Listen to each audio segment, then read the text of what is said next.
Karlie, Yeah.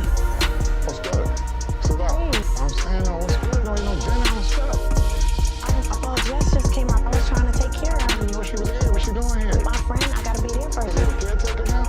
Respectfully. I didn't think I needed to tell you that my best friend is at the house. It's not a requirement, but what we doing? I'm expecting dinner. I'm not going back and forth. We're going to say that for the You crib right ain't there. ever gonna go back and No, I don't do that for women. Tell me what y'all want to eat. Y'all enjoy your evening, and I'll make sure I'm accommodating to you. I hope you feel better. I can't believe that Kai would do this. He's just so disrespectful. At this point, it just feels like a whole game. There was nothing that Karlie Red wouldn't do for those she cared about, especially when they were going through difficult times. At the moment, her best friend Jessica White was in dire need of support. She had been dealing with more than just her friend's problems. She felt as though the entire world was bearing down on her, exhausting her physically and emotionally, and it wasn't just mild cold.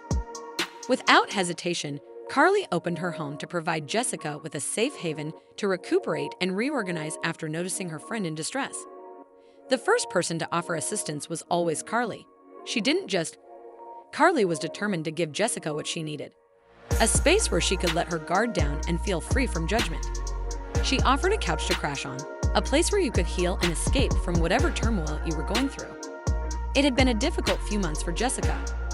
Karlie's best friend deserved the support and affection, but she didn't anticipate the drama that would accompany her small gesture of generosity. Karlie had always felt that Jessica's boyfriend was a bit too controlling for her friend's benefit, but he also shared her opinion. He had always been possessive and suspicious, questioning everything Jessica did, but Karlie never thought he would respond this way. He was furious that Jessica would stay at Karlie's house without even consulting him beforehand. It was a clear sign of disrespect. When he learned that Jessica had moved in, he wasn't just angry. He was livid with jealousy and insecurity. He came over to Karlie's house one evening, his rage erupting, and demanded that Jessica leave after seething beneath the surface for months. Karlie tried to argue with him after being surprised by his appearance for the first time, but his voice was icy and authoritative, as though his viewpoint was the only one that she is my girlfriend, and I don't want her to remain here, Karlie. He angrily glared at her, saying, "She's not your responsibility." Karlie refused to back down, saying, "I'm my best friend, and that she needed me right now since she was sad and sick. She's not just some female you control. She's someone I care about, and I welcome her here." Nothing she said would make him change his mind. His rage was overwhelming and only got worse as he stood there telling Jessica to gather her belongings. Looking like a deer caught in headlights, Jessica didn't want to leave, but she knew how explosive he could be. She had witnessed it before, but this time it felt distinct, riskier, and more challenging. Jessica began to grab her belongings as the reality of the situation sunk in, and she could feel the intensity of the debate growing. Karlie felt terrible for her because she could see how confused and hurt her buddy was. As Jessica packed, her hands trembled, uncertain of what to do or where to go next. She couldn't even stay with her best friend, who had always supported her. The love of her life was standing there telling her. Just got out of the hospital, and I'm just really happy that Karlie's here for me. She sees me, and she takes care of me, especially when I'm sick. So, okay, what exactly happened? The pain is so severe, I throw up. And once I start throwing up, it's literally nonstop. Karlie, Yeah. what's good?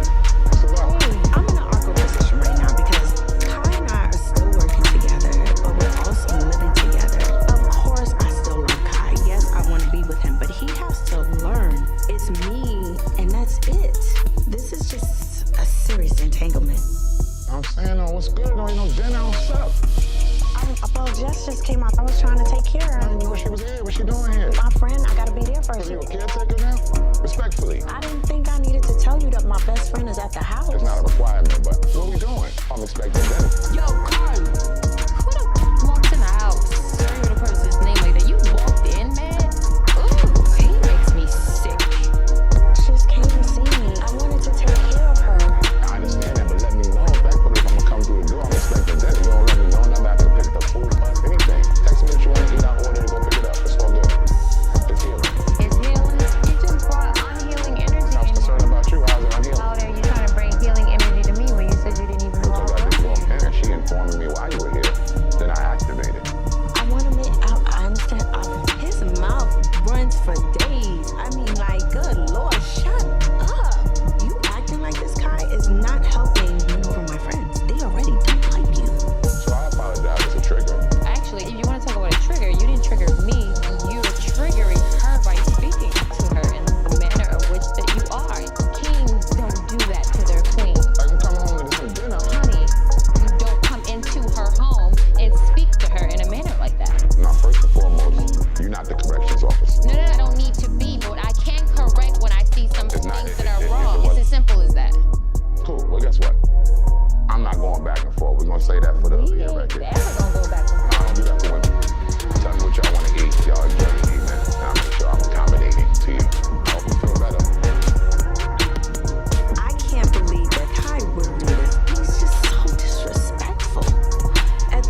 What is he doing in private?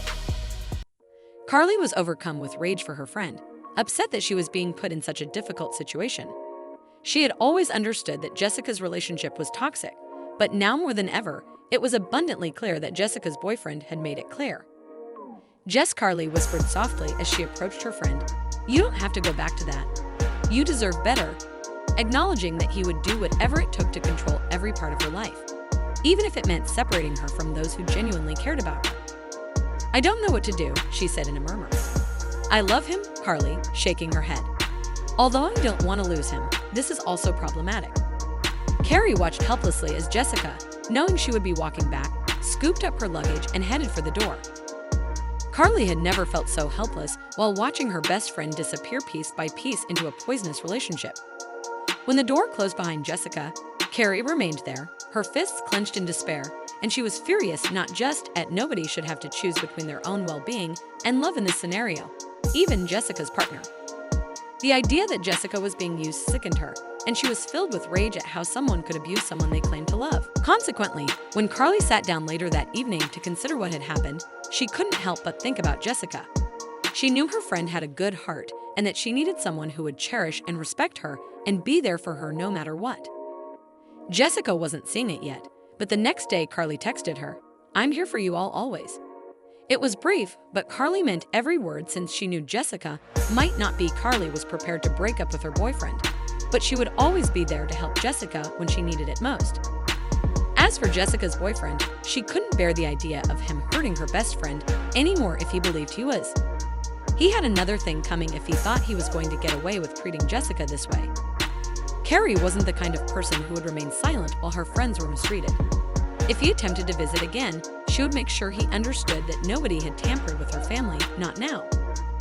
Karlie's devotion to Jessica was strong, and she would stop at nothing to release her friend from the toxic hold of a controlling relationship. The drama was far from finished, and she was ready for whatever lay ahead. It would never be broken.